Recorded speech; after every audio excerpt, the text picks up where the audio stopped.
Соңку бир жылда Кыргыз Республикасынын Жогорку Кеңешине келип түшкөн каттарды талдап көрүүнүн натыйжасында ал каттардын ичинде биринчи орунда социалдык маселелер, ал эми экинчи орунда укук коргоо органдарынын кызматкерлеринин, башкача айтканда милиция, прокуратура, ошондой эле сот бийлигинин мыйзамсыз аракеттери экендиги аныкталды. Азыркы кезде жарандардын укуктары одоно бузулуп жаткандыгын парламент трибунасынан кароо боюнча курч маселе жаралды. Ушуга байланыштуу Бактыргеш, Өнөгүү прогресс фракциясынын жыйынында бүгүнкү жыйында жарандардын кылмыш жообуна тартылуусун мыйзамдуулугун аныктоо боюнча жумушчу топ түзүү маселесин талкуулап, андан кийин Жогорку Кеңештин кароосуна сунуш кылууңузду суранам, как лидер фракция катары. Анан мына менде цифралар бар, ар бирине токтолуп турбайын. Акыркы 5 жылдын аралыгында, 2010 жылдан баштап, жылдан жылга укук коргоо органдарына нааразы менен кайрылган кайрылуулар жылдан жылга көбөйүп келатат. Ошондуктан азыркы мезгилде биздин жарандарыбыздын укук коргоо органдарына, сот органдарына нааразычылыгы бул негизинен бийликке кандайдыр бир деңгээлде ишенбечилик пайда алып келиши мүмкүн. Ошондуктан мына социалдык багыт болобу, медицина багытта, билим берүү тармагында, Жогорку Кеңеште, өкмөттө, жерлерде ошол көйгөйлүү маселелер ар дайым көтөрүлүп келүүдө.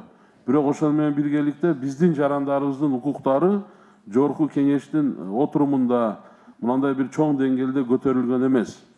Жөнөкөй тил менен, жөнөкөй мисал менен айтканда, мен токтолуп кетейин. Мисалы,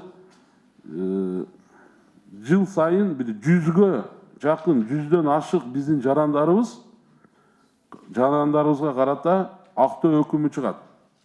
Бул кандай деген?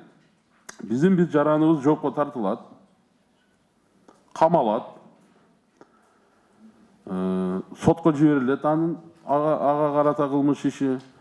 Анан соттун биринчи, экинчи, үчүнчү инстанцияларында каралып, акырында ошол жараныбызга актоо өкүмү чыгып, башкача айтканда, ал мыйзамсыз жоопко тартылган болуп саналат.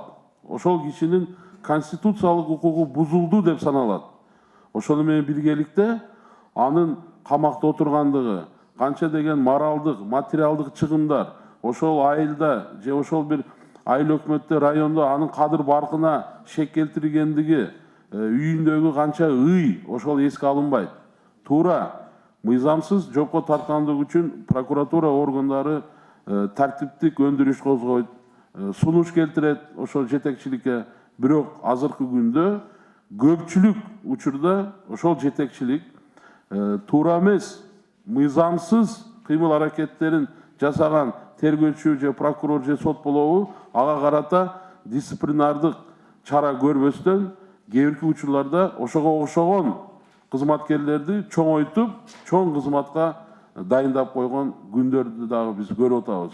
Ошондуктан урматтуу депутаттар, мен суранам, Бактыргеш, ушуну биздин фракция колдоп, чечим чыгартып берсеңиз, Бактыргеш, анан келаткан Жогорку Кеңештин отурумунда сиз как лидер фракция ушул маселени көтөрүп, биз бир комиссия түзүп, ар бир фракциядан бирден өкүлчүлүк болсо, комиссия түзүп, ушуну анализдеп, жакшы бир элге Жогорку Кеңештин астына чыгып, мен бир маалымат берип койсом. Рахмат. Мыйзамдардын аткарылышын көзөмөлдөө бул биздин функциябыз.